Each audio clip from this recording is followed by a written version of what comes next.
Isang mapagpalang araw po sa ating lahat, mga kalingap, mga kabisnes po namin minamahal. For today's vlog po ay gagawin po natin ng isang reaction video patungkol po dito kay Renji at kung paano po siya napadpad sa ka-business house. Sa hindi pa po nakakilala gaano kung paano po napunta si Renji sa ka-business house at kung paano po siya binansagang Power Ranger at kung sino po nagpangalan po sa kanya. Pero bago po natin na simulan ng aking munting reaction video, kaya nais ko lang pong i-shout out sila Ka-Business Official, Papa Dins TV, Ka-Business Family at ang anim po na kagwang. Doon din po sila Palsantos Matubang at Vlog Kalinga Prab. Ngayong araw na ito gagawin po natin ng reaction video. At siya nga po pala, kumuha po pala ako ng munting video patungkol po dito kay Renji sa pagkakakilala niya doon po sa video po ni Ka-Business Official po noon, kung paano po siya nakilala at kung paano po siya nakilala at kung paano po siya napunta sa ka-business house. Marami rin po siguro hindi pa gawin nakakilala itong kay Renji po, lalo na po sa bagong subscriber po ng ka-business. Papakilala ko po sa inyo kung paano po talaga siya napadpad po doon. Kasi po binabati ko po kasi itong si ka-business lalo po yung pumunta ka itong si Jonathan kila ka-business po na naging emotional na humingi po ng tawad itong si Jonathan at naging emotional po doon si ka-business.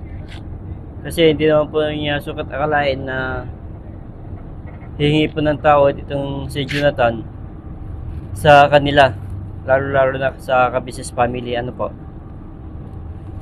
Pero bago po ang lahat, ito po muna, patalastas po muna tayo. Pasok ka-business. So yun po mga ka-business naming minamahal, nandito na po ang mga bagong produkto na ini-endorso ng ka-business family. Ayan po mga ka-business, meron po tayong mga bagong product na inilo-launch. No? Ito po yung ating gagamit sa pang-araw-araw na buhay natin sa car and motor na accessories. Oh, wow. Ayan, meron po tayong tire block. Meron din po tayong magic gatas, mga ka-business. Ito po yung pampakintab. At meron din tayong pampabango ng sa helmet. No po? And pwede nyo pong i-check yung ating mga produktong ito sa ating official website ng kabusinessofficial.com. Lahat po ito, kinagamit ng ka-business family. At yun, karentesadong epektibo, mga ka-business. Po, mga ka-business, meron din tayo bagong produkto ngayon. Ito po ang warts removal. Uy! Po, yan. At saka meron din po siyang cream. Effective din po yung mga ka-business. Konting patak nilang po. Antayin niyo lang siyang matuyo at siguradong warts removal agad. Wow! At meron din po tayo hair grower. Ito po yung pang-patubo ng buhok. Sa mga nagkakaroon po ng hair loss, try niyo po mga ka-business, subukan ang ating hair grower. At meron din po tayong panibagong coffee. Ito po ang ating insulin coffee. Para po ito sa mga diabetic na person. Yan. Insulin green coffee with banaba, ampalaya, turmeric, mangosteen, agaricus, mushroom, moringa, lemongrass, green coffee bean, and non-dairy creamer. At meron din po siyang stevia, mga ka-business. Super effective din po ito, mga ka-business, sa mga diabetic po. Pangbawas din po ito sa mga cholesterol. Kaya please po, mga ka-business, try nyo po insulin green coffee. Alright, at syempre naman po mga ka-business namin minamahal, huwag natin kalimutan ang vitamin C ng ka-business family. Shield C+. Pagka meron ka nito, siguradong protect todo. So right mga ka-business namin minamahal, ano pa inaantay nyo? Please, bumili na kayo ng mga produktong in-endorso ng ka-business family, hindi lamang para mapanatili ang good health ng buong pamilya, kundi syempre makakatulong pa tayo sa ating mga kababayan na higit na nangangailangan. Alright? Yes po, alright. At meron pa, dadagdag ko lang mga ka-business, kung gusto nyong pumuti at lalong dumapot, gumanda, meron po tayong bagong produkto, ang Bandara Revitalizing Set na. Oh wow! Ayan, avail nyo na po mga ka-business. at siguradong epektibo rin. So yun na mga ka-business namin minamahal, please avail natin ang mga produktong iniendorso ng ka-business family. So yun na, tuloy na panonood. Mira, banaan. So yun po mga kalihap, mga ka-business po namin minamahal. Ito po, sama-sama po natin panoorin ang video nitong si Power Ranger sa kanyang pagpunta noon sa bahay po nila ka-business. At ito po, panoorin po natin. Ay, Paul. Kuya. Oh, good morning po, sir. Apo. Good morning po. Good morning. Hindi daw po ng tulong. Ha? Hindi daw po ng tulong guys. Isang OFW daw po siya. OFW kayo? Saan bansa po, sir? Saudi po. Araw-araw po na nililipas, wala po akong matuluyan. Eh, teka, ano po yung pangalan niyo, sir? Ay, Renji po. Ramirez. Renji. Renji. Renji. Parang Ranger. Ranger. Ranger. Ha? Ranger. Power Ranger. Napapanood niyo po kami? Opo, matagal na po subscriber. Mula pa kay Stone. Okay. Ang tagal na. Kayo pala isang OFW sa bansa nga po ulit. Saudi po. Sir, ano pong may paglilingkod namin at kayo napasugod dito sa amin? Naubusan na po ako ng budget. Eh, wala na po ang ibang puntahan. Bigla mo pumasok sa isip ko, naalala ko, ang ka-business family po. Para puntahan at makahingi ng suporta. Di ko naisip na natin araw, ako mismo makakarating dito.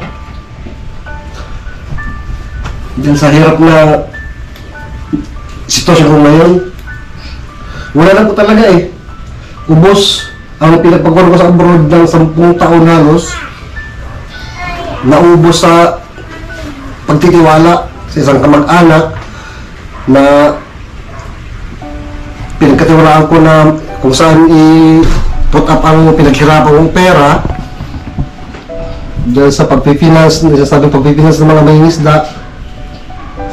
Hindi ko alam yung ibang mga binibigyan ng puhunan pala, halimbawa 40,000, 10,000 lang pala yun, kinukuha niya yung 30. Kaya ang babalik na pera, hindi na siya ganun katulad katumbas ng 40. Kinuha na pa yung 30. Ganun sa mga binigyan ng tao. Tapos yung iba naman na nagbayad na, hindi ko pa alam yung nagbayad na, nasa kanya pala, kinuha niya na. Nasa dahan-dahan na ubos ang pera. So sa ngayon, wala na pong papala. Wala na ng pera, nasa kanya na lahat. Bakit hindi niyo po kunin? Singilin? Ginagawa ko po, sinisingil ko, pero wala rin po eh. Kawawa din pa kasi wala pong pagkakitaan mabuti yung mga tao dun sa amin. So, ibig sabihin, nasunog. Nasunog yung pera nagamit sa ibang bagay, ganun. Opo, sa sariling pangailangan na niya. Sir, matanong ko lang po at bakit sa kamag-anak mo pinagkatiwala, hindi sa misis niyo po? Yung kamag-anak ko po kasi ang nandun sa may dagat, nakatira. Siya nakakilala sa mga tao. Kami malayo sa dagat. Sir, paalala ko lang po sa inyo na tayo po ay naka-vlog at kayo ay nagbigay ng pahintulot na ito ay mai-vlog namin. Ano po? Opo. At matyak lang po natin na bawat sinasabi natin dito ay totoo. Pagka meron kasi tayo ritong naging pahayag na hindi totoo, ay maaaring mag-reflect sa iyo. Ano po ang pwede namin maitulong sa inyo, sir? So, gusto lang mag-apply kasi ulit mag-abroad sana para makabangon sa pagkakataon. Opo, sir. At sana matulungan ko rin ako. Pero ang bawat taon nasa ibang bansa, walang ibang nasa isip yan araw-araw kundi ang makauwi sa pamilya. Ang nangyari sa akin, nakapag-ipon konti, nakauwi,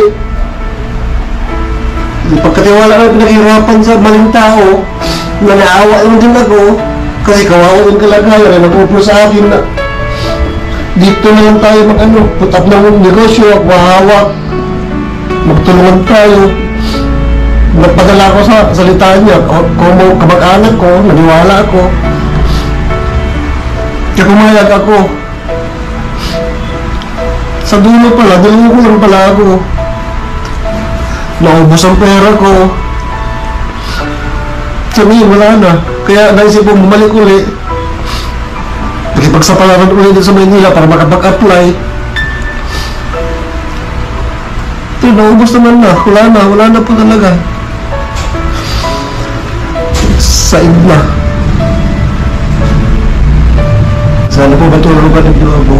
Sir, ang problema nyo, wala kayong matutuluyan habang nilalakad ang inyong mga papeles. Opo. Ang kailangan nyo matitirhan. So, pwede namin kaya rito pansamantala patirahin kung gusto nyo. Yung mga panggastos-gastos siguro sa pang-araw-araw, madali natin gawa ng paraan yun. Habang ikay naglalakad ng iyong mga papeles. Okay ba sa iyo? Opo, salamat po kung kagano'n. Para hindi ka naman problema na magbabayad ka pa, nagre-renta ka pa. Sabi mo lodging ba yun? Opo. Ano pa ba naman yung magpatuloy tayo ng kababayan natin na walang matuluyan? Di po ba mga ka-business, ano? Maaaring iniisip nyo, ka-business, ayan ka na naman nagtitiwala ka na naman basta-basta, hindi mo pakilala yung tao. Mga ka-business, pasensya na kayo kasi salamat sa inyong concern. Salamat po na marami sa inyong concern. Ayan, welcome natin ito si Kuya Power Rangers. Ayan, Kuya Renji, welcome po kayo rito. Pwede kayo rito tumira. Kasya tayo rito sa ka-business house, walang problema. Sige, seryoso ako Kuya Renji, no? Walang problema, huwag kang mag-isip ng ano pa man. Welcome ka rito. At ayan, gamitin mo yung isang kwarto dyan. Kayo na po bahala dyan mag-ayos-ayos. At kwarto dati ni Kebong yan. Kebong, pera mo na ang kwarto mo. Ha? So yan po mga kalihap, mga ka-business po namin minamahal. Kita naman po natin na talagang nagmamakaawa itong si Power Renji na humihingi ng tulong kila ka-business talagang humahagulgol po talaga sa iyak at halos maghalo na po yung kanyang sipon tsaka ang kanyang luha. Siyempre itong sila ka-business naawa po sa kanya at kita naman po natin sa video na pinatuloy po siya doon. Walang pag-alinlangan na pinatira po siya doon. Pero sa kabila ng kabutihan ng ka-business sa kanya, nagawa niya pang tradurin, talikuran ng ka-business family. Nakakalungkot lang po at may ganitong klaseng tao na hindi marunong tumanaw ng utang na loob. Ano po? Kayo na po umusga sa pag-uugali po nitong si Renji at kung gaano po kabuti ang kalooban ng ka-business family. Wala akong masabi sa kabutihang loob ng ka-business family kahit hindi po siya kilala. At talagang kinupkop pa rin si Renji. Kahit hindi po siya kilala kung sino man siya, kung ano man ang pagkatao niya. Walang pag-alinlangan na pinatira siya sa ka-business house. Pero sa kabila ng ganon, sinuklian niya sila ka-business ng hindi maganda. Grabe itong mga taong to.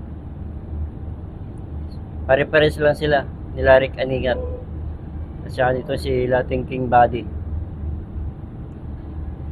So susunod naman po kay King Body lang po ang titirahin po natin. So bago ko po tapusin ang aking reaction video na ito, nais ko lang po i-shoutout ang mga kapwa ko reactor ng ka-business family. Sa pangunguna po ni Anime Reactor TV, Taong Gala, Katangay PLC, Pamplers Channel, Analisa Reality Vlog, Alminda Mix Vlog, MK Ndeo Cry. At of course ko ang inyong abang lingkod, Kalingap Dora. So hanggang sa muli po, ingat po tayo lagi and God bless. Bye bye po.